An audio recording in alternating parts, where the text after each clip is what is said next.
Welcome to another weekly sales meeting. Thank you for taking the time to be part of this. We've got a lot to cover and a lot of exciting updates to share. So I'm going to get kicked off by talking about our big implementation that's going to be started here this week, and it's going to last over the course of this next month.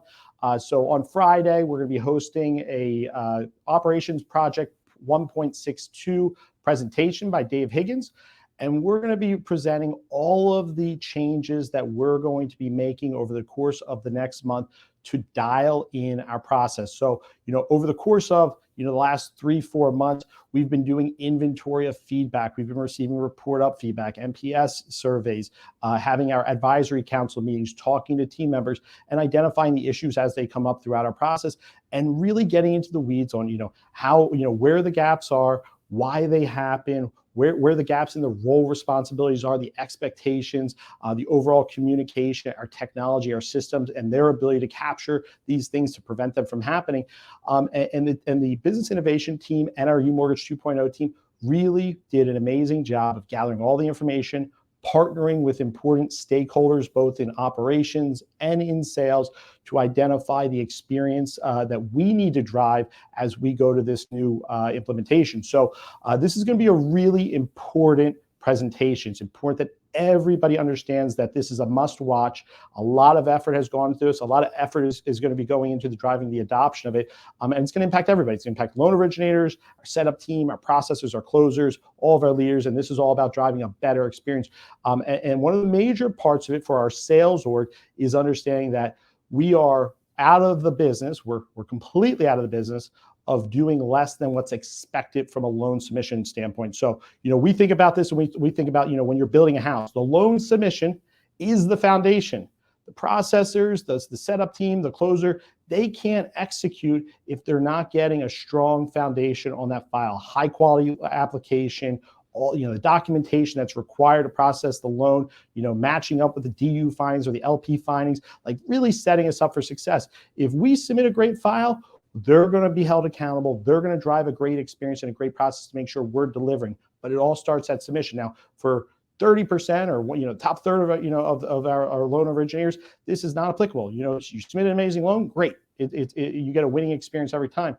But when that's not happening with the rest of the org, it infects everybody. So higher level of accountability.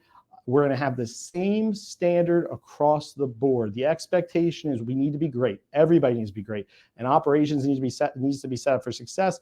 And the big thing here is this is all about creating the scalability that we've been talking about for a long, long time. So, here's what happens when low quality loan submissions go in. The processors and the operations team members that are serving those files can only serve so many of them. So maybe normally, with a high quality loan submission, they can do 25 or 30 loans. But when they're getting low quality loan submissions, they can only do 10 or 12 or 15, depending upon how low the quality is. And it all comes back to, if we're pre-approving the client, sourcing the information that we need to source, being a professional and setting up that file for success when we hand it off to our operations team. So really important segment that's going to be happening here Friday at 2 p.m. Eastern. Make sure you mark your calendars. We're going to record and distribute it to the organization. But the big thing is, it's not going to be just a quick handoff. There's going to be some resistance. There's going to be a standard that has been set that if the file doesn't have that's necessary, it's going to be pushed back to the originator until we get it. So this is a team effort. Everybody's got to do their part. There are no exceptions. If you want to be great, we need everybody committed to what greatness takes. And it takes what it takes. Got to do our part. So I'm excited for it. Just want to give a quick shout out. Dave Higgins, Michael Christ, everybody that's been part of this effort, want to give them a big shout out. They've been working extremely hard. Kayla Lopez, the entire UMortgage 2.0 team, been working extremely hard to get this to where it is and poking holes through it, making sure it's bulletproof. So on the other side of this, we're prepared for the next level of scale. We're going from the $3 billion a year pace that we're at today to 10 to 15 to 20 billion, and we've got a scalable process. So we're super excited. Next thing I want to talk about is, making sure we're doing what we need to do to win. So, I've got a front row seat here in Philadelphia. Nicole Perani has made the transition to a loan officer, and she's getting started. She just got licensed, a couple months ago, really getting fully entrenched in being a loan originator. I've got a full, front seat watch to how she's, going about building her business. And it's amazing to see, but she's doing it the right way. Last Saturday, she hosted an event here. She's constantly meeting with new realtors. She had a realtor in here the other day that she was showing how to make their prospecting calls and doing call coaching with them. Like, she's only been doing it for a short period of time. She's already holding her realtors accountable. She's already showing them how to run their business. She's already hosting events. And it's all the mindset. She's shooting the shots that she needs to because she wants to be great. She wants to build her business. And sometimes when you're in the business and you've been doing it for a period of time, the things that, when you're building, when you're getting started, that you're willing to do because you're naive to a degree, over time, you start to think like, I can't do that. I can't go back to do that. I'm just not used to it. It's out of my comfort zone. But those are the things you need to do to win. And what my call to action for everybody is like, there is no reason that somebody that is brand new, doing this for 90 days, is out working and outperforming and shooting more shots than every single loan originator that's been doing it for a while. So, it doesn't matter if you're our top LO, it doesn't matter if you're LO 353. It's time to shoot more shots, okay? It's time to do the events. It's time to host the networking events. It's less focus on transactions, more focus on relationships. The transactions will come later. You dominate relationships, you build great relationships on trust and on value. The files will come, the transactions will come later, but you got to do the work. And right now is the time to do the work. A lot of people are giving up. A lot of people aren't ready for the next half of the year. It's not going to get any easier. Rates aren't going to bail anybody out. It's time to put in the work. It's time to shoot our shots. It's time to do the work that's going to take to really separate ourselves in this market. Keep watching Nicole. She's going to continue to dominate. We need to follow suit and make sure we're leading with that same example of shooting our shot every single day. Last thing I want to talk about before I hand it off to Justin Allen is thinking bigger. And, when I hear people talking about their business and I hear them talking about, hey, I want to go from, last month I closed 10 loans. My goal is to get to 15. It's like, we're thinking too small. We're thinking small ball potato, okay? Like, we need to be bigger. We need to be thinking about if I'm doing 10 loans, how do I get to 100? How do I get to 150? Okay, we got to be going to a whole nother level of scale. And that's what we're building our business for, okay? We're building our technology. We're building our marketing. We're building our sales development and training. We're building everything for scale, operations for scale. So we're not built here for the LO to go from 10 to 15. If you want that, you can go to G-Rate. You can go to all these other companies that are not built for it, okay? They just want to see you have a little bit of incremental success. We're here to dominate, okay? So we are going to shoot our shot. We are going to focus on building at scale, and we're going to expect to be successful, okay? So, I sent a message to the entire organization this morning. We talked about, the goal here is like, we're not thinking small. We're not trying to be the number one broker. We're not trying to be the number one, regional company. We're trying to be number one, the best ever. Not the best today, the best ever. That's the goal. That's why we're obsessed with these changes. That's why we take the approach that we take. That's why we make, changes to leadership and processes and all these things. It's hard to make change. Everybody else, the reason why they don't change, they stay the same, it's easy to be average. It's easy to just get set in your ways. And most of the time, people get used to that, and they're okay with you being average. And by the way, that's pretty much the entire mortgage industry. That's not us. Our focus is being great. We want to be the greatest ever. We're thinking bigger. So whatever your goals are, regardless of market conditions, it doesn't matter. You can win. There's loans out there. There's plenty of business out there. It's all about doing what it takes and thinking bigger and taking a bigger approach to it. So I'm going to hand it off to Justin Allen. I'll be back soon. Hey, Justin Allen here with the Ohio Valley branch as a branch manager. Today I'm going to talk to you about delegation and building a process. So as an LO, a challenge can easily be deciding when to delegate and when an LO like myself should seek help and starting to build an overall team and solid process in place. So with my personal experience, I'll touch on that is, I had a cycle of focusing on sales activities because I didn't have loans to focus on. I was focusing on the upfront sales activities to bring loans in, meeting with realtors, making the phone calls, everything that goes into that. And then once I did get loans in, my time was then not focused on that anymore, unfortunately, but focused on getting the loans closed, still making sure we're providing a good experience, closing on time, everything that goes into that, right? So, with just me doing it all by myself, I wasn't able to give 100% of what I knew was important to continuously drive in business from one day to the next and 1 month to the next. So that's when I really started to seek help. I was, getting to a point of doing, anywhere between 6 to 8 loans a month.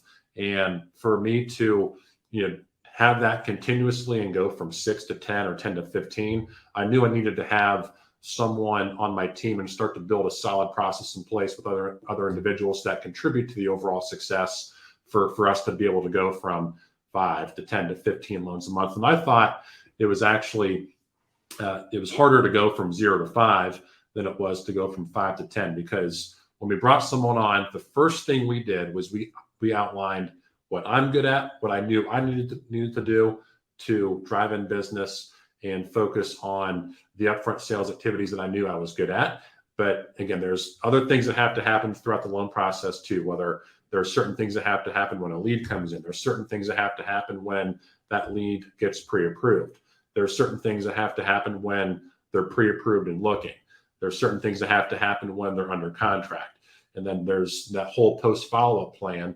And there's only so much that one person can do. So being able to build a process and deliver on that, and ultimately deliver the best-in-class client experience that we are accustomed to here at UMortgage, we have to build a team and process to be able to do that. So what I started to do is, obviously this kind of goes into building a process too, is my encouragement is to start tracking everything you do, whether it's the number of phone calls you make, whether it's the number of leads you get from one week to the next, number of credit pulls, number of applications, number of contracts. There's so many things that you can track as part of your business to really pinpoint where you need help. And it's hard to pinpoint where you need help unless you're tracking where your business comes from, right?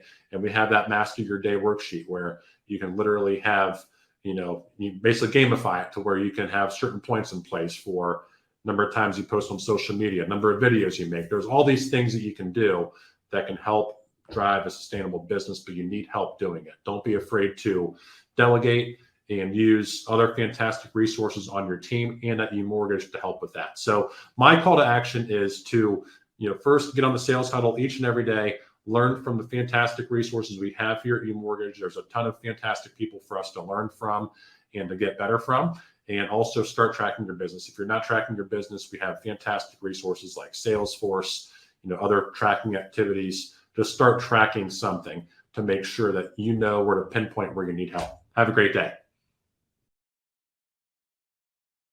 Hi, everybody. It's Rebekah Steele. I'm an LO out of South Carolina, and I wanted to share something that I've been practicing in my cold calls, as well as in my interactions with my realtor partners, or honestly, all relationships in my life. And that is matching and mirroring when speaking to someone.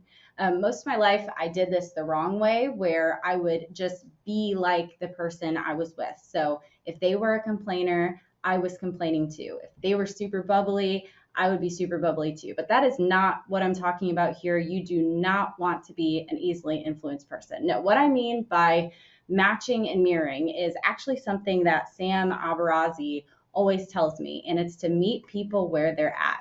And I'll give you an example of what I mean. So if you call an agent and they're discouraged because they've been having a hard month, whether it's because of the market or something personal, if you're always calling them and saying that you want them to send you a lead, you're constantly reminding them that they don't have leads to send, which is hitting their pain and doesn't make them want to talk to you more, right? They're not walking away from that conversation feeling better about themselves or about you. So we all know that how you make people feel in interactions with you is one of the most important things in relationships. And a quote that I love and actually read every morning is, focusing on getting the most out of every situation is stressful, but focusing on giving the most in every situation is liberating. So I monitor my own phone calls in a few ways, and I'm just going to break it down into 4 steps. So first, I go into all of my conversations with a positive state of mind and an attitude that is eager to help. And I do this first thing in the morning, and sometimes even have to reset before every call. So step 1, be grounded in your own mindset so that emotionally you're not going to be developing everyone else's mood and you're not attached to the result of the conversation. And then step 2, know what it is that you are wanting to get out of the call, but have an open mind to adjusting your approach as you read the other person. And then step 3, you want to smile and have positive energy going in, but most importantly, read the room. And you can do this by simply listening to what they say and their tone of voice. I know it's hard to not be thinking about what you want to say, but be empathetic and just come from a place of interest and true curiosity in actually trying to understand where they're at and how you can best help them in that moment. So if it's a cold call and you get pushback or whatever it is and you're not getting the response you wanted, try to dig a little deeper, ask more questions until you hit the why and address their concerns head on. So step 4 is you want to reassure, encourage, support, lift them up. And the more you can connect with them on that level, it just builds your connection so much. And then lastly, in addition to the emotional side, it's also great to be able to pick up on the personality type that someone is, whether they're very direct and just like to get to the point, or someone that just wants to chat and have someone to listen to them. So whatever it is, I always try to match that and communicate with them the way that they want and need to be communicated with. In fact, I will usually straight up ask them their preferred communication styles as well, whether it's email, text, call, or all of the above, and also the level of detail that they want to have. So that to me is really the best way to find out, just by asking them, and they'll appreciate that a lot. So if you're not already doing this, start practicing this today with your calls to agents or even prospective clients, because we all know that people want to work with someone that they know, like, and trust. So you can really make people like you when you communicate with them the way that they like. Hey guys, Darren Phan here with the Ohio Midwest Group. Thank you so much for having me on. I'm honored to be here with all the great agents watching this stream. A little bit about myself. Before becoming an LO, I was in the restaurant business for 14 years at a little Vietnamese restaurant on the campus of the University of Cincinnati. And then, about 6 years ago, I kind of put my toes in the water and started getting into this industry. And about 3 years ago, I started really full time in the mortgage business. And today's topic for me is just building strong relationships with your agents and your referral partners. For myself, what I try to do is just be as genuine and honest as possible. And I think that's really helped my business grow. I try not to overpromise and underdeliver. I always try to make sure that I hit my close dates and that I'm very transparent throughout the whole process. The way that you receive the leads and the type of leads that you're getting from your agents, you want to make sure that you treat them all the same. You want to make sure that you communicate to them all the same, whether they're buying a $800,000 house or they're buying a $80,000 house. Everybody should be treated the same and with the same care and attention to detail as possible, because they're going to be telling your agents. They're going to tell Darren was great. He took his time and really went over everything with me, and I feel more at peace at going out and buying. So we want to make sure that we give that great customer service, that great care. Another thing that I try to do to really establish relationships with agents is I sit down with them, monthly, quarterly, and I go over and see what their needs are, because they're changing. Sometimes it's, I'm an affiliate at Keller Williams, Seven Hills. So a lot of the agents, they like the downline. So sometimes it's about recruiting other agents. It's sometimes about getting more FSBOs or listing appointments, So you really want to, see the best way you can help your clients grow their business, because at the end of the day, you want them to succeed. You want them to stay in the business because you invested some time with them and you want them to do really well. So I think I build a lot of strong relationships with agents because they feel like I'm truly helping their business, that I am, bringing in insurance agents, title companies, people that help me with my business. We put a whole team together for them with search agents, title companies, and we do fun events for them, happy hours, intimate dinners, one-on-ones, home buyer programs. We do events for their customer appreciation. Realtors want to give back to their clients sometimes, and we hold events for them. We offer gift cards and time and helping them plan and market. My team's great. Holiday, helps with my agents when they want to do any kind of marketing material. They come to the office and we design a marketing plan for them so that they can use on their social media.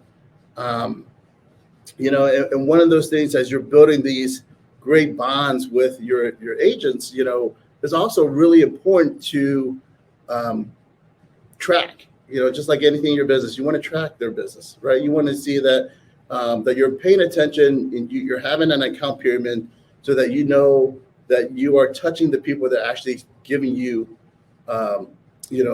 strong business. You want to make sure that you're not leaving them out. You want to make sure that you have a system in place to follow along and making sure that you are staying in front of your agents, that you care. And then, you always want to circle back with them. Don't throw their leads away. Like, even if it's something that you could do, give them tidbits that, hey, you remember that client, 8 months ago? Yeah, I just reached out to them just to say hi, how they're doing. They're almost ready, just little tidbits like that, shows to those agents that you care, and that you are considerate of their business and their time. And it helps, really strengthen relationships. And I hope some of these pointers are helpful for you to kind of go out there and start establishing some really deep relationships with some of your referring agents. Hey everybody, Alec Conrad here, branch manager in Charlotte and veteran mortgage advisor. And I'm here to talk to you today about social media and what it can do to impact your business. So if you follow me on social media, you probably know that I've got a pretty decent following, some really good engagement. And that's because for the last 5 years, I've been really consistent in posting on social media, both for personal and for professional use. So it's about 50-50, maybe skewing towards personal for the most part, but it's always uplifting, it's fun, it's engaging. My personal posts are always going to be things that are happening that are positive in my life, that are fun, that are people want to engage with, and I get a lot of good engagement on that. But from a professional standpoint, I usually try to keep it into the buckets of educational or congratulatory or celebrating wins as a team. And so one of the things that I do on social media that I think is really important is that I actually bring my realtors into the celebration post. A lot of realtors will post online. It's always like selfies and they're celebrating their own wins. And it's because it's sort of like an adult when you buy your own birthday present, right? Like, you have to celebrate yourself and no one else will. And so what I like to do is I like to bring my realtors into my posts on social media to congratulate them and reward them for a job well done. And I do that by using all of the resources that UMortgage provides for us. So I go into our SharePoint, I do the marketing dropdown, and there are literally hundreds of graphics that are available to us for standard templates up all the way up to customizable things that the marketing team can do for you. But I go in there, I do the drop down, and I open it up in Canva. And within 2 or 3 minutes, I have a professional, compliant, really awesome social media post that I can put on Facebook, which is my choice of social media platform. And I tag the realtors and I celebrate the win with a little narrative about what is happening and what they've done to get us to this point.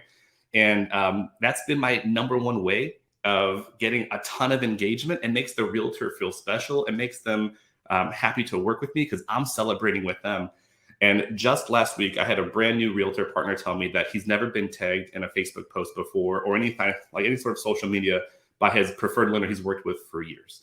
So anyways, it's really cool. UMortgage really provides us all of these tools, all these marketing templates that you can go into Canva and with minutes have customized, compliant, awesome marketing that you can post on social media, use it in email, go online, get a QR code. They give it to us for free, and it's a great resource. And so call to action, go into the SharePoint, look at the dropdown, spend 30 minutes, always will drop down, see what we got, and put it to good use. Thank you, Alec, and thank you, Justin and Rebekah and Darren. This has been a tremendous weekly sales meeting. Thank you for bringing the energy and showing the winning plays, coaching the approach, and helping us get better today on the weekly sales meeting. So I got 2 things before we wrap up here. Number one, we are finally ready to go live with the Level Up Sales Coaching Program. So today, all of the students, there will be 100 students in our next launch here next month. All the students will be receiving an email notifying them that you will be part of the program starting next month. So, as we talked about a couple weeks ago, we spent the entire month, this whole month is going to be focused on coaching the coaches, getting them where they need to be so they can properly best support our loan originators in the program, the students in the program. So this entire month has been individual trainings, coaching sessions. Next week, I believe either next week or the following week, they're going down to Dallas for a 2-day boot camp. So we're super, super excited about where they're going to be, both as, they're becoming better leaders and better originators, but also as a coach and being able to add that value to our loan originators. And then, of course, the 100 loan originators that are going to be students are going to be in the program. They're going to be notified today, and we're going to go live the second week of July. So we're super, super excited. Again, this is our first phase. We're going to roll, we're going to expand this to all of our loan originators, later in the year. But the goal is get it live, dial it in, bring everybody, to a great place, help everybody get better. And then as we, get it all dialed in, we're going to expand it to all of our loan originators. So again, really excited. Big shout out to Sam Abazari, Tyler Hodgson. They've been leading the effort to get us to this point. And we've got some really big things planned. So last thing I want to hit everybody with is, being relentless. And, as we go to the second half of this year, we're focused on sprinting to the end of the year. So last year, we tripled the size of our company from a volume perspective in the final 6 months of the year. We're going to do the same thing in the final 6 months of this year. The first half of this year was all about dialing it in. It was all about getting our priorities in order, making sure we identified all the things that we need to do to get ready for scale, which is part of that, Project 1.62 launch that's going to be happening later this week. Second half of the year is about domination. It's not just domination at the macro level. It's not about UMortgage as a whole. It's about winning across the board. That's why we're doing level up sales coaching. That's why we're focused on having a unified set of expectations for everybody to hit. This is all about leveling up or leveling out. And unfortunately, that's where we're at. There's no time for weakness. There's no time for, us to sit there and be like, hey, listen, we're going to focus on dominating, but 20 or 30% of the people are going to sit on the sidelines. Like, hey, listen, we're all in on helping everybody win, but you got to be all in on helping yourself win, and you got to be relentless. We don't need 80 hours. We don't need 41 hours. We need a solid 40 hours a week. Let's time manage. Let's make sure we're doing the things that we need to do to win on a daily basis. Let's hold ourselves accountable. Let's have the expectation of doing more and being more. And let's understand that, we're going to work just as hard as you're going to work to help you win, but we can't get you to where you want to go if you're not willing to show up every day. So we're going to show up. We're going to be relentless, as we always have been. And in the next 6 months, this is where the true separation is going to be. Believe me when I tell you, people are going to look at UMortgage and say, these guys are out of control hungry. These guys are out of control, focused on winning and dominating. They're everywhere. That's the level that we're executing at. That's what we're going for here in the next 6 months. So whatever your goal is, I talked about earlier, we're raising the bar. If your goal was to get to 30 million this year, 40 million, 100 million, whatever the number is, increase it, okay? And don't increase it and think like it's an imaginary thing. We're going to put in the work. We're going to post our tracker every single day. We're going to show that we're doing what it takes. I've already seen it with the coaches in the program that have been tracking their own production or their own daily tasks.